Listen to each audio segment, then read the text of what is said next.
received calls about a man chasing someone and shooting, and then eventually we received calls that helped us pinpoint the shooter's location. Our officers arrived in a few minutes, and when they arrived on the scene at the good enough addresses, which you'll hear about, they located several bodies and realized there were several shooting victims. With the assistance of some folks in the neighborhood and the calls that were coming in, our officers were able to pinpoint the location of the shooter. As the first officer approached the location where the shooter was, a former police officer who lives in the area saw what was going on and joined our officer. Our officer located the suspect, issued some commands.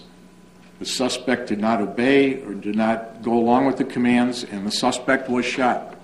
There are 5 victims at location number 2, 1 victim at location number 1.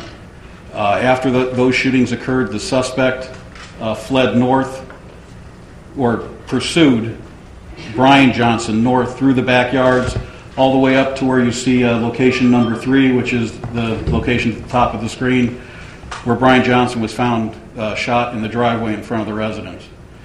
If you follow the path down, parallel to Chocolate Road, we believe that the suspect traveled back that path, cut back out onto Chocolate Road, where he observed 11-year-old Scott Dieter running across the street. He pursued him into the house at 1219 Chocolate, where the 11-year-old Scott Dieter was shot. That last 911 tape was a resident at 1219 who let Scott in the house to try to protect him.